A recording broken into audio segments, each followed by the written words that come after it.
my first deployment with the unit was in 2002 in Afghanistan. Sober. Right. So now so that's first deployment, sober minded. Yeah. And when I went to the Gulf, I wasn't sober, didn't have God in my life, none of that stuff. Yeah. Now I'm sober. I have all these tools in the toolbox, man, and all of this stuff. I'm a machine, man. I couldn't been even more ready. And that was 10 years, 11 years of preparing for that time. So if there was a guy that was set up for success, you know what I mean? I don't know one that was greater set up for mind, body, spirit, social, everything than me at that time. But I was a little afraid because I didn't really know, I didn't know how I was going to be.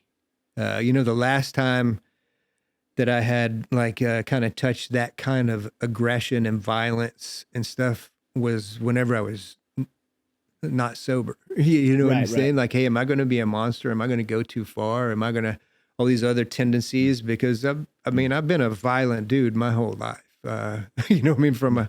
If there's one thing that's always been in my life, it's been extreme, unpredictable violence, physical violence. And so I was wondering how I was going to be. Like, am I going to go too far? Am I going to do, I'm saying all my prayers, going in on the hit. I mean, I'm not afraid. I mean, like, I'm living the dream, man. Like, this is the Super Bowl with the unit.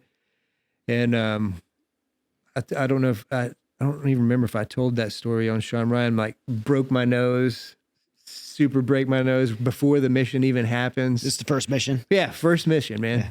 First mission. It was, before we even got going, and it was like this extended, plane ride, extended vehicle ride, extended walk through the mountains thing. It was intense, and I like totally crushed my nose, blood everywhere. How'd you break it?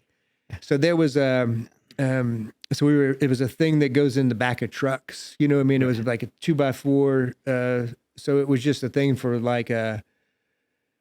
we needed as part of the structure in the back of a Jenga truck, the old Jenga trucks. Yeah. And so it was basically a sheet of plywood, with 2x4s to make the plywood stand up. Right. So, to like section off the truck. Yeah. And so I'm in the back of a pickup truck as we're going to the C-130s to load our stuff up to go and then get in a truck and then drive.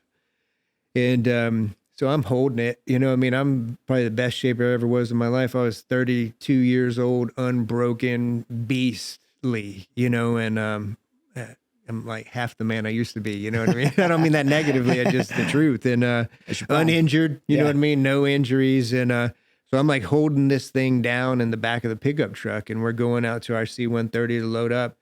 But there's a German C, and I don't hold this against the Germans for any reason, but there's a German C-130 type plane there. And as soon as we got behind it and turned sideways with it, he gassed the gears. So, so the plane starts moving, and all that prop wash hits that sheet of plywood. Yeah. And that thing just takes flight. But the 2x4, we got an angled 2x4 here and one at the bottom. The 2x4, the first one, wham, hits me there. And then the second one hits me in the side. Almost it like crushed this side of my nose and pierced the nasal artery there. So there's like blood just squirting everywhere. And then you've been waiting 12 years for this moment. Oh, I know, man. And the moment arrives. The rest of it was that, I got knocked out for some brief period of time, but I pop up and I look down, and man, there's just blood pouring out of, a solid nose break, man. Oh yeah, it's completely lot. And it broke not the cartilage, the bone, this part of my nasal cavity. And I'm like a 6 IC, you know what I mean? Like I'm a seasoned dude, but there, it doesn't matter where you come from and what your rank is. You start at the bottom, So I'm like brand new guy at the Super Bowl.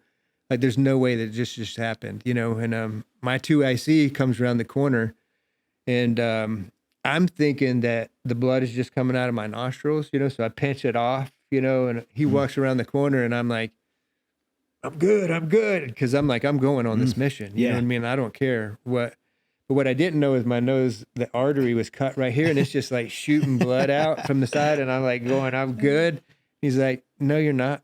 And so then the medic comes up, and then I almost pass out just from the shock, you know what I mean, factor. So I lay down, and whenever I'm laying down with my feet up, I'm conscious and awake. And the whole time I'm thinking, I'm like, there's no way this is happening to me. Like there's just no, there's no way.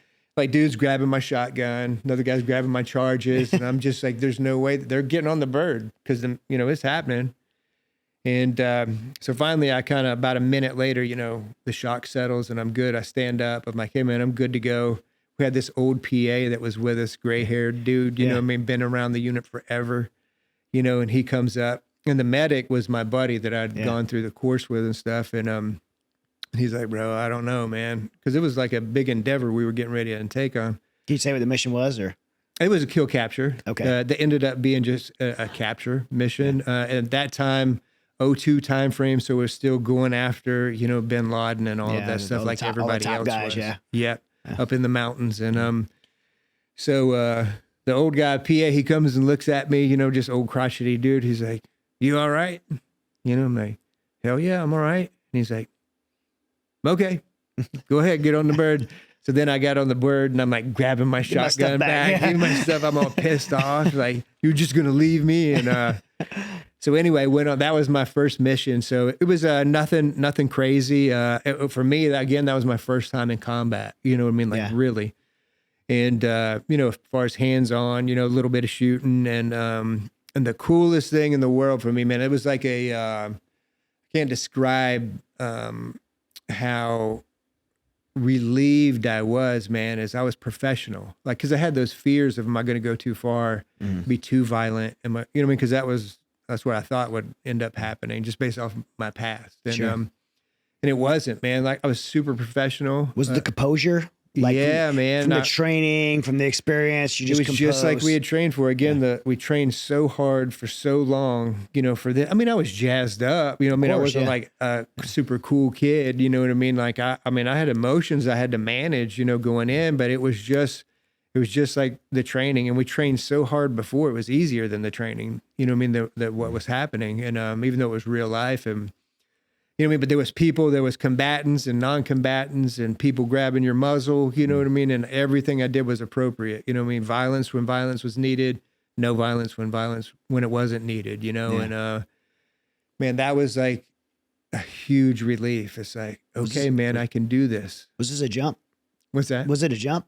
No, okay, because you talked about getting on a bird. I was like, oh no, it was air land, and then after it was air land, it was like a 6-hour truck drive, and then it was a 2-hour walk in the mountains, man. So one of the greatest leadership decisions I've ever had to make in my life is about 3/4 of the way into it, I kind of started thinking like, maybe I shouldn't have stayed with them, because I'd lost a lot of blood, man. Take this ginormous head, here, and we're walking, but you know how in the steep mountains where everything's terraced off. And there's little villages along the way and little farm fields. Each one of those terraces, it has the where the crap and pee trench goes in, and then the mound.